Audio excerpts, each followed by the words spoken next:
Bom dia para todo mundo. Vamos então para nosso segundo dia de live. Agora às 9 da manhã, tendo a reflexão, por base num texto de Emmanuel chamado Modo de Fazer, a segunda lição do livro Vinha de Luz. Vamos iniciar então elevando nosso pensamento a Jesus, amigo, companheiro de todas as horas, para que a sua graça possa se manifestar em nosso meio, para que o seu amor dissipe as trevas de nosso coração e, enfim, que nós consigamos juntos alicerçar a nossa esperança em Cristo nosso Senhor. Que assim seja. Hoje eu peço desculpa já no início do estudo, porque problemas de internet, vocês podem escutar alguns barulhos aí no fundo. Vamos direto ao texto de Emmanuel. Modo de fazer.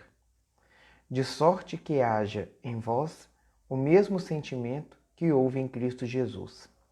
Paulo, Carta aos Filipenses, capítulo 2, versículo 5.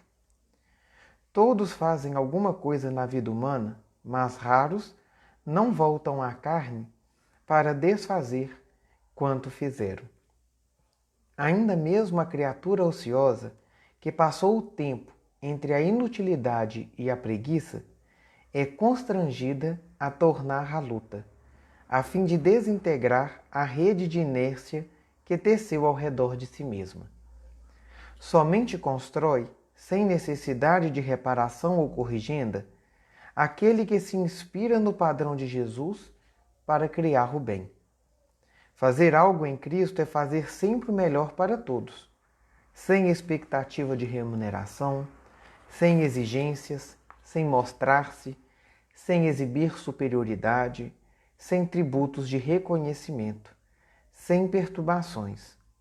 Em todos os passos do Divino Mestre, vemo-lo na ação incessante em favor do indivíduo e da coletividade, sem prender-se.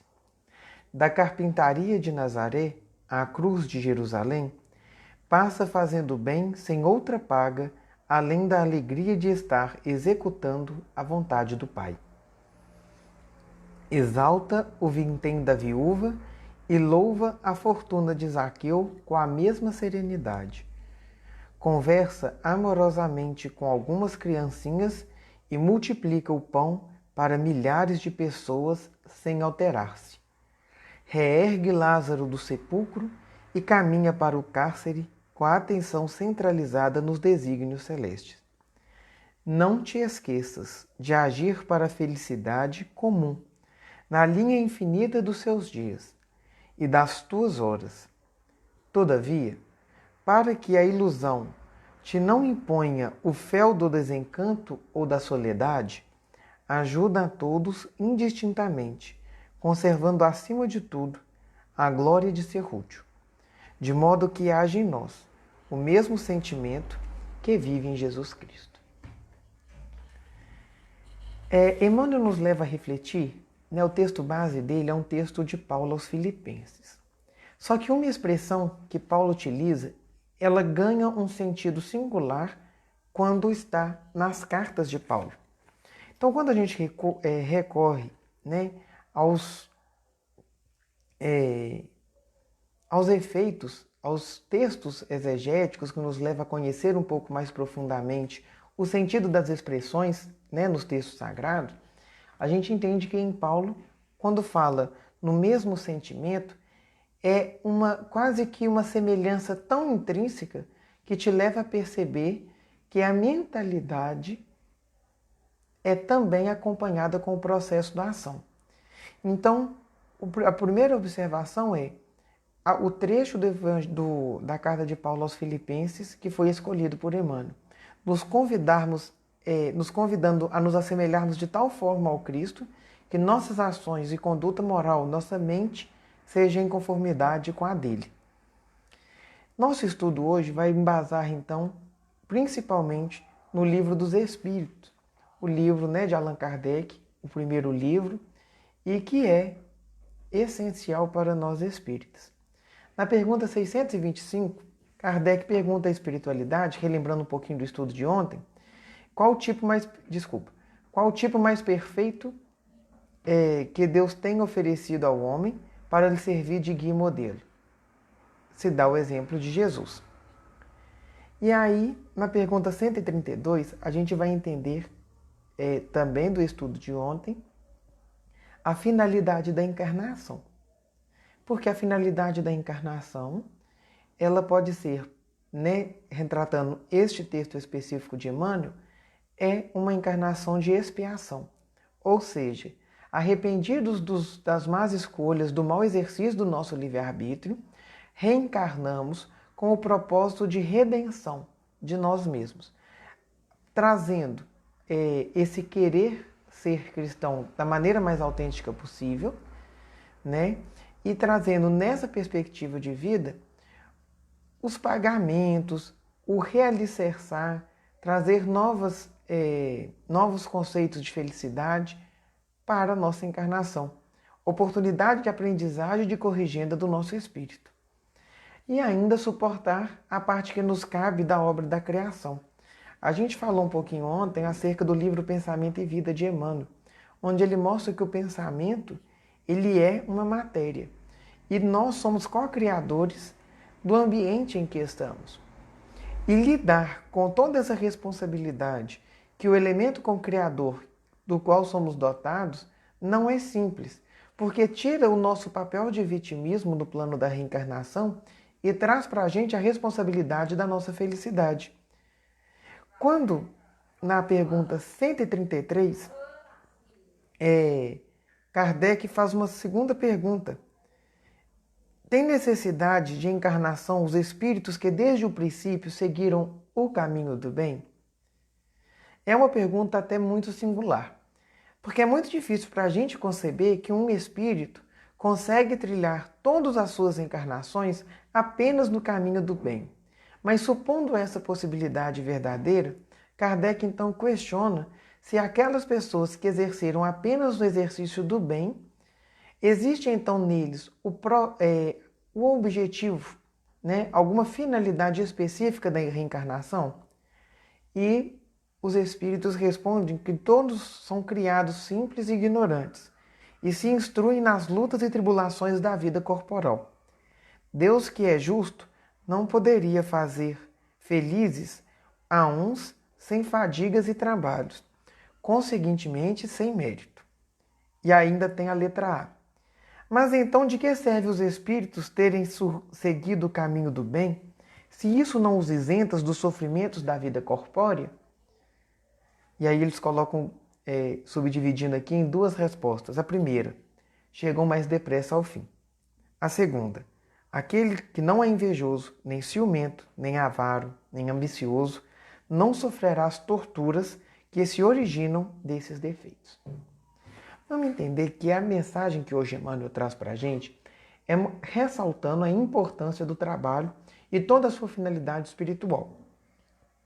Entendendo que o objetivo da reencarnação, então nós estamos encarnados aqui no planeta Terra com a finalidade do nosso progresso, a gente vai entender de que o caminho, ele é de tal forma mais retilínea, o progresso se dá de melhor forma, quando os nossos processos de escolha se dá de uma maneira mais eficiente, tendo em Cristo nosso guia e modelo.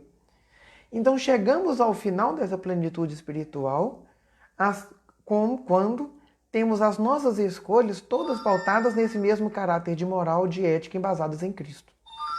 Chega mais depressa a finalidade, porque progredir não é opção. É assim que a gente fala lá, quando a gente fala da lei do progresso no Livro dos Espíritos. Mas a pergunta que Kardec fala na 133, quando fala da finalidade, depois ele coloca que todo aquele que é invejoso, tudo aquele que a gente leu, toda aquela pessoa que tem as suas paixões como realce do seu processo de discernimento e de escolha, não sofrerá torturas que se originam desses defeitos nele. Eu acho que essa palavra nele que eu acrescentei fica mais fácil da gente entender. O processo do trabalho ele é um processo santificante das nossas almas. Porém, Jesus, que é o Espírito mais perfeito que já veio à Terra, ele sofreu injúria, ele sofreu escárnio, mas os males não estavam em Jesus, estavam nas pessoas que o julgavam e que pegavam todo o seu processo de santidade e distorcia devido a fator econômico, político, entre outros. Então, A gente volta no Evangelho quando se é orientado que os escândalos são necessários, mas ai daquele pelo qual ele venha. Jesus, hora nenhuma, foi causa de escândalo, vamos dizer, de imoralidade. Ele foi escandaloso quando rompeu toda uma sociedade, mostrando que o nosso ser tem por natureza o plano espiritual. Nós temos por finalidade sermos espíritos felizes, espíritos superiores, e romper, então, e por isso o escândalo que ele inaugura, de modificar toda a forma com a qual aquela sociedade vive. Mas ele, hora nenhuma, deu contra-testemunho. Ao contrário, seu testemunho era tão grande que, vamos remontar também Paulo, e sofreu morte de cruz. Né? Entender os objetivos do trabalho, as finalidades, a gente vai então lá para a pergunta 995 do Livro dos Espíritos, onde Kardec faz uma outra pergunta à espiritualidade. Haverá espíritos que, sem serem maus, se conservem indiferentes à sua sorte? Os espíritos respondem: há espíritos que de coisa alguma útil se ocupam. Estão na expectativa, mas nesse caso sofrem proporcionalmente. Devendo em tudo haver progresso, neles o progresso se manifesta pela dor. Letra A. Não desejam esses espíritos abreviar seus sofrimentos? Respondem: desejam, sem dúvida, mas falta-lhes energia bastante para quererem o que os pode aliviar. Quantos indivíduos se contam entre vós que preferem morrer de miséria a trabalhar?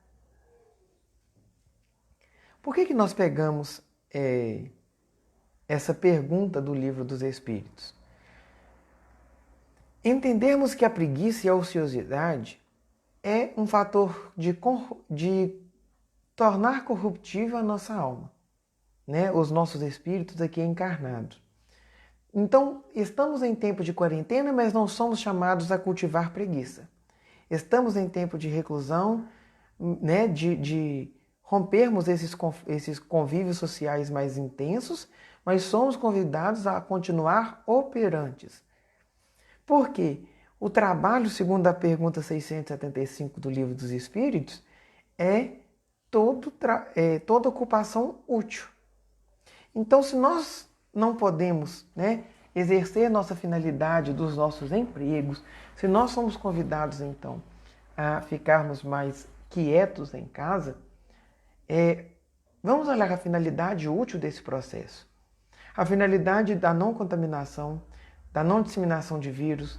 Vamos olhar da oportunidade de sermos úteis no ambiente familiar, de levarmos ao conhecimento de nós mesmos, buscarmos nos aprimorar no conhecimento dos objetivos dessa encarnação que nós vivemos, nos atermos às responsabilidades espirituais, facilitando o auxílio do plano espiritual superior na nossa vida. Na pergunta 943, ainda os espíritos podem nos dar ferramentas do melhor compreender a lição de Emmanuel sobre o trabalho. Donde nasce o desgosto da vida, que sem motivo plausível se apodera de certos indivíduos? Os espíritos respondem: efeito da ociosidade, da falta de fé e também da saciedade. Para aquele que usa de suas faculdades com fim útil e de acordo com as aptidões naturais, o trabalho nada tem de árido e a vida se ecoa mais rapidamente. Ele lhe suporta as vicissitudes com tanto mais paciência e resignação, quanto obra com o fito da felicidade, mais sólida e mais durável que o espera. A ociosidade ela é de tal forma que corrompe nossa alma, que ela pode nos levar a esse desgosto da vida, que pode culminar num processo depressivo, que pode culminar nos maus pensamentos que também levam ao suicídio, achando ferramentas diversas para o desvencilhar, né, dos nossos problemas. Mas quando a gente pega e aprofunda na doutrina espírita, a gente vê a importância do pensamento, né? A gente vê lá no livro Conduta Cristã de André Luiz a importância do nosso saber proceder, né? Em conformidade com a orientação do cristianismo redivivo. E ainda temos toda a literatura espírita, por exemplo, no livro Memórias de um Suicida, que vai falar que o suicídio não é, de forma alguma, uma forma de fuga dos problemas, mas de potencializá-los de tal forma que, além de tudo que a gente sofre hoje, a gente ainda tem todo o plano espiritual que nos esclarece e traz à tona as verdades do Espírito, dos quais a gente não consegue conviver no tempo de tormento. Então, aproveitar o tempo presente como tempo de progresso e como oportunidade bendita que o Pai nos concede, é entendermos que nós não estamos à revelia, nós não estamos, ao acaso sendo conduzidos por tempos de tribulação. No parágrafo 3º dessa mensagem de Emmanuel, nós temos a mensagem central, que assim fala: somente constrói sem necessidade de reparação ou corrigenda aquele que se inspira no padrão de Jesus para criar o bem. Tem gente que acha que a reencarnação, um dos princípios básicos na pluralidade das existências que a doutrina espírita nos traz, é um castigo. E não é. De forma alguma, a reencarnação é um castigo. Mas é uma oportunidade bendita de sabermos lidar conosco mesmo. Mas quando se cessa esse processo e a necessidade da encarnação? Quando nós somos espíritos crísticos. Mas Cristo encarnou enquanto espírito de missão, com uma finalidade específica. E isso pode nos esclarecer lá na pergunta 132 do Livro dos Espíritos, que já foi mencionada. Às vezes a encarnação se dá por expiação, às vezes a encarnação se dá por missão. E tendo Cristo encarnado no nosso meio, tendo Jesus vindo ao nosso meio, para nos mostrar que tudo aquilo que ele queria inaugurar era possível porque ele vivenciou e ele testemunhou em sua própria carne. Do parágrafo 4º ao 10º dessa mensagem, nós vamos ver que existe um desencadeamento de ações que nos levam então a testemunhar Jesus sem restrição, que é, quando a gente leu lá, agir sem expectativa de remuneração, sem exigência e tudo mais. Vamos lembrar do Evangelho de Mateus, capítulo 6, versículo 3 a 4, quando Jesus diz: Tu, porém, quando deves esmola, não saiba a tua mão esquerda o que faz a tua direita, para que a tua esmola fique em segredo, e o teu Pai que vem em segredo te recompensará. Quando nós buscamos as recompensas das nossas boas ações neste plano, no plano físico, nós estamos desvirtuando a sua finalidade caritativa. Mas quando temos na caridade a nossa finalidade primeira, percebemos que ela não tem necessariamente que ser divulgada. Porque em vez de alimentarmos toda a propensão da caridade, alimentamos então a nossa vaidade, o nosso orgulho. Ainda esclarecendo esses trechos, o Evangelho ainda de Mateus, capítulo 10, versículo 8, fala assim, que a missão dos 12 apóstolos era: curai os doentes, ressuscitai os mortos, purificai os leprosos, expulsai os demônios. De graça recebestes, de graça dai. Quando a gente vê esse versículo à luz da doutrina espírita, entendemos que aí falamos da mediunidade. A mediunidade naquele tempo era muito expressiva nos apóstolos, mas também a mediunidade entendida como uma coisa natural, inerente a todo espírito, e essa mediunidade se dá de formas distintas, como elucida bem o Livro dos Médiuns também de Kardec, a gente vai entender que se nos é dado no processo encarnatório de graça, ou seja, sem termos que remunerar para podermos vir como médium, nós não pagamos para isso, então os frutos dessa mediunidade também não podem ser cobrados. Quando a gente vê que, por exemplo, Jesus convoca seus apóstolos a curar os doentes, Como podemos curar, então, nesse processo de coronavírus?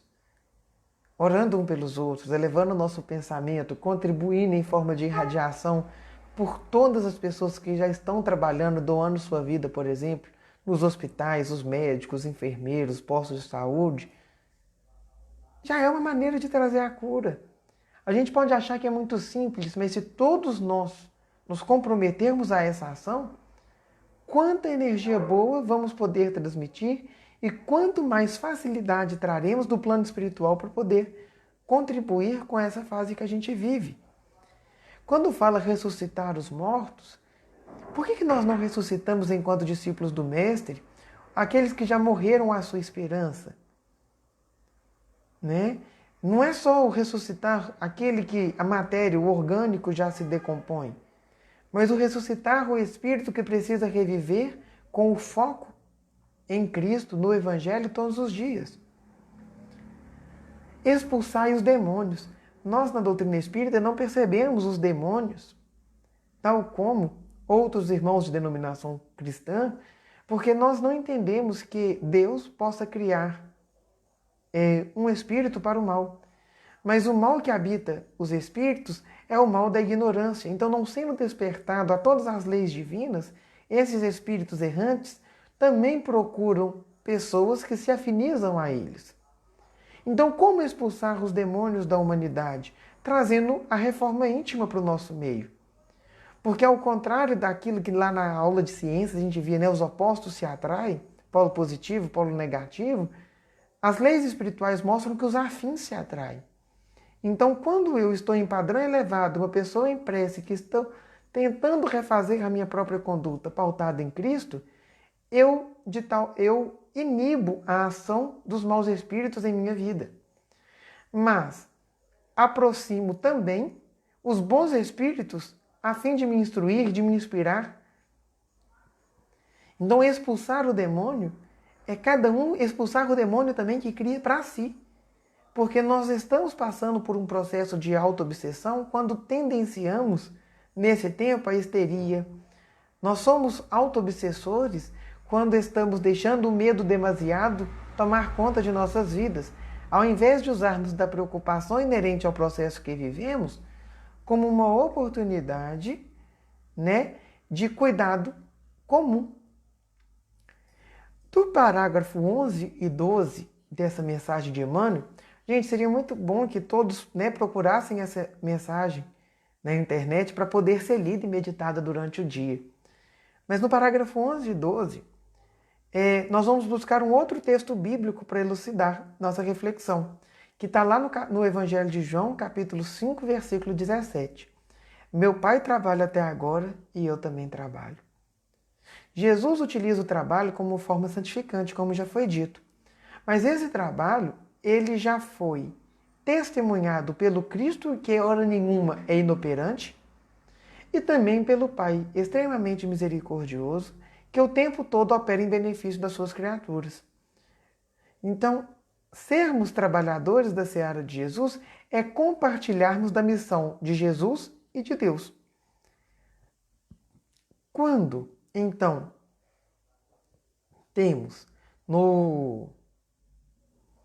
a pergunta, né, sobre o maior dos mandamentos, olha que bela resposta de Jesus. Porque pergunta-se a Jesus, Senhor, qual é o maior mandamento? E aí ele responde, amarás o Senhor teu Deus de todo o teu coração, de toda a tua alma, de todo o seu espírito. Esse é o maior e o primeiro mandamento. O segundo é semelhante a esse, amarás o teu próximo como a ti mesmo.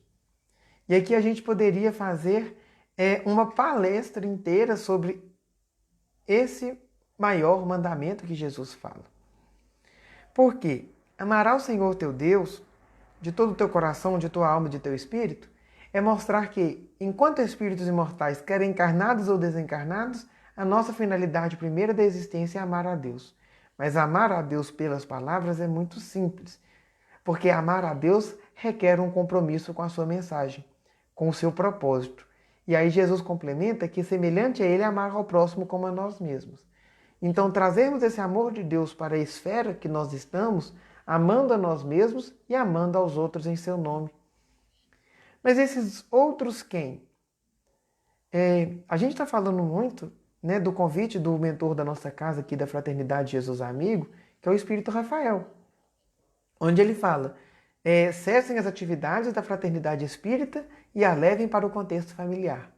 Então esse amar o próximo como a ti mesmo é amar nossa família. E tem gente que fala que amar a família é simples, não é. Amar a família é um processo desafiador cotidiano. Porque amar sem restrições como Deus nos ama é muito difícil em qualquer esfera. Então, somos levados a conviver mais com a família? Amemos e tomemos todas as qualidades, todos os atributos de Deus para a nossa vida. Queremos ser espíritos superiores? Tudo bem, que bom. Então levemos esse contexto santificante para dentro da nossa casa. O parágrafo 15 desse texto de Emmanuel, eu queria sugerir uma leitura bíblica, mas que eu não vou ler aqui com vocês não, que é a prisão de Jesus. Está lá no Evangelho de Mateus, capítulo 26, versículo 47 a 56. Por quê? Porque no parágrafo 15, está falando assim, reergue Lázaro do sepulcro e caminha para o cárcere com a atenção centralizada nos desígnios celestes. Jesus teve toda a sua vida pautada na ação, na vontade de Deus. Tanto é que ele chega a afirmar que ele e o Pai são um só, porque existe uma comunhão tão profunda entre Jesus e Deus que ele compreende aquilo que o Pai quer para ele e o pratica sem restrição. Como que a gente percebe isso? Quando Jesus ele é preso, ele deixa bem, nesse trecho, né, que eu citei, ele deixa bem claro que as suas ações são em conformidade com as escrituras que o predisseram e com toda a vontade de Deus, e que aquela prisão deveria ocorrer. E ele, inclusive, faz ali uma chamada de atenção aos apóstolos para que a falta de fé não possa chegar ao coração deles, mas confiasse no propósito divino. E o último parágrafo, o parágrafo 16, ele é a conclusão de todo o contexto que Emmanuel retrata sobre a santificação do trabalho. Vamos reler o último parágrafo do texto de Emmanuel.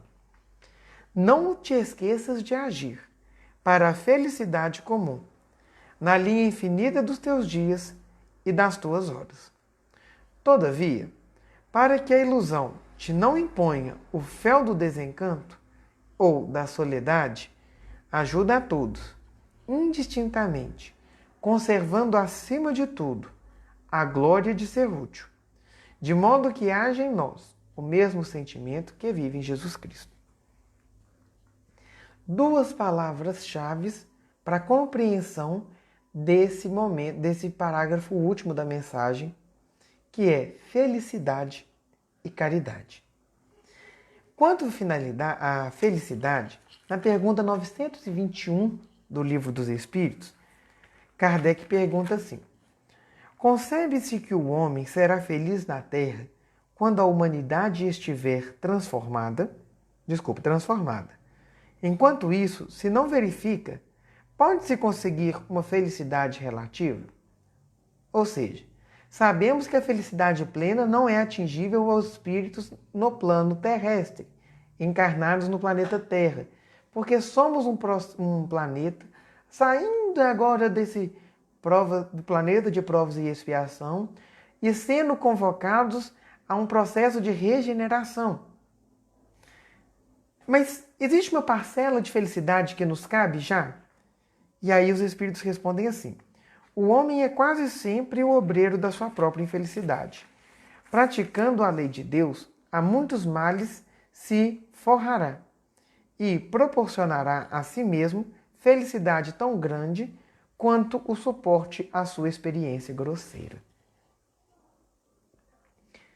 Nós já podemos beber de uma parcela da felicidade. A gente tem que entender que nós somos os causadores do processo de infelicidade.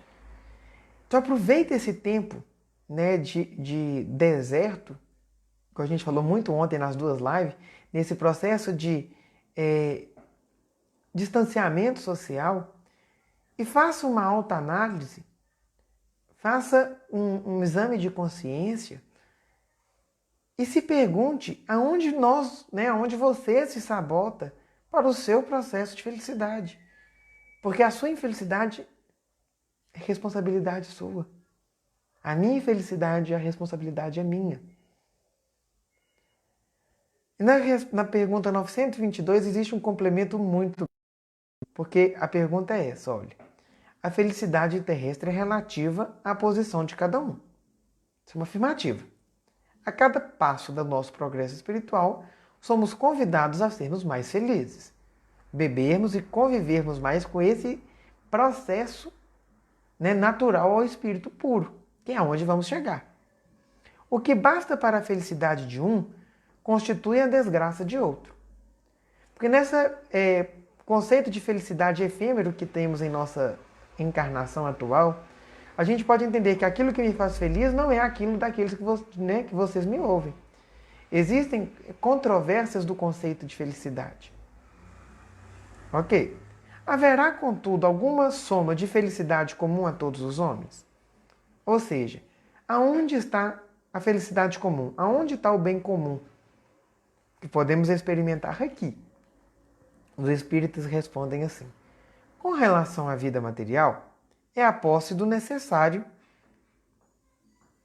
Ou seja, a espiritualidade entende que no plano encarnado nós precisamos de elementos básicos para a nossa dignidade do corpo. E cuidar do nosso corpo é uma responsabilidade nossa porque temos ele como um presente. Porque encarnar é uma graça. Com relação à vida moral, ou seja, em relação à vida e ao progresso moral do espírito, a felicidade consiste na consciência tranquila e a fé no futuro. E aí eu ouso dizer que a felicidade, então, é um convite a sermos melhores espíritas. A segunda palavra, que é caridade, então eu vou te convidar a ler no capítulo 15 do Evangelho segundo o Espiritismo, lá no item 10, tem a instrução dos espíritos. E no texto de Paulo, de uma manifestação em 1860, está intitulado lá, Fora da caridade não há salvação. Então, a nossa salvação enquanto espíritos, ou seja, a chave mestra para o progresso da nossa felicidade consiste na caridade. E eu destaquei 3 trechos dessa comunicação do Espírito Paulo Apóstolo. O primeiro, lá no inicinho dessa manifestação, que ele fala assim: meus filhos, na máxima, fora da caridade não há salvação, estão encerradas os destinos dos homens, na terra e no céu. Na terra, porque à sombra desse estandarte eles viverão em paz. No céu, porque os que a houverem praticado acharão as graças diante do Senhor. Quem no plano encarnado não almeja viver em paz? Então, o Espírito de Paulo nos dá a chave: sejamos caridosos, porque a caridade... isso parece muito utópico. Pode parecer sim, mas nós temos, quando ontem a gente falou dos espíritos missionários que testemunham isso. Então, quando a gente vê uma vida de Chico Xavier, a gente percebe que na sua caridade ele acha uma vida de paz. Numa Dulce dos Pobres, na Irmã Dulce, nós temos que numa vida de caridade ela encontra paz. Em vários irmãos nossos evangélicos aqui na cidade de Esmeraldas que fazem trabalhos maravilhosos de caridade, a gente enxerga neles o testemunho de uma vivência em paz. Então, viver a paz alicerçada na caridade não tem a ver com religião. Tem a ver com o processo evolutivo do espírito que somos. Depois ele fala que no plano espiritual, acharemos as graças do Senhor. Quando a gente volta lá no Evangelho de Mateus, capítulo 5, quando lemos as bem-aventuranças, bem-aventurados misericordiosos, sempre depois tem uma consequência de sermos misericordiosos, alcançaremos a misericórdia. Lá tem vários trechos em que eles falam, onde Jesus fala do modo de conduzir nossa vida e o modo que viveremos em plenitude no plano espiritual. Viver de forma caridosa é trazer para nosso espírito a experiência das bem-aventuranças. O segundo trecho que eu destaquei está assim: levando-a, ou seja, levando a caridade por guia, nunca o homem se transviará. Ou seja, nós não sairemos do caminho certo se a nossa vida for uma vida de caridade. Nós não tomaremos as escolhas erradas se a caridade for nossa norteadora. E lá no final, o último trecho. Porque Paulo, da mesma forma que nas cartas que ele manda para as comunidades dos primeiros cristãos, convocando uma melhor vivência da fraternidade, do amor, do testemunho do cristianismo, de não deixar com que as crenças falsas tomem conta dos corações, ou seja, Paulo convida, ele desafia uma melhor vivência, ele também termina esse trecho fazendo esse convite da melhor vivência para nós. Esforçai-vos, pois,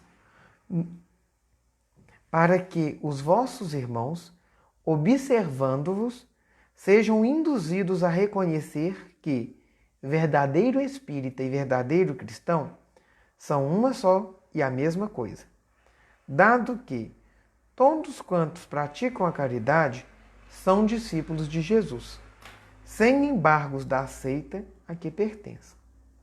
Ou seja, indiferente do nosso contexto religioso, indiferente das formas com que cremos, indiferente de tudo, quando somos caridosos, somos melhores cristãos, somos melhores espíritas. No Evangelho segundo o Espiritismo, então, por fim, nessa reflexão, vai fazer distinção entre caridade material e caridade moral. Tire esse trecho lá do Evangelho segundo o Espiritismo hoje para dar uma leitura e perceba que hoje, de uma maneira singular, somos convidados a sermos caridosos, material e moralmente. Agradeço a todos, pela oportunidade desse estudo conjunto e convidamos então a prece por todo o nosso planeta. Pai nosso que estais nos céus, santificado seja vosso nome. Venha a nós o vosso reino. Seja feita a vossa vontade, assim na terra como nos céus. O pão nosso de cada dia nos dai hoje. Perdoai as nossas ofensas, assim como nós perdoamos a quem nos tem ofendido. Não nos deixeis cair em tentação, mas livrai-nos, Senhor, de todo o mal, que assim seja. Que essas nossas boas vibrações possam abraçar todo o planeta, em especial aqueles que precisam de renovar a sua esperança. Que Jesus nos abençoe e permaneça conosco, hoje e sempre. Que assim seja. Muito obrigado e até às 8 da noite.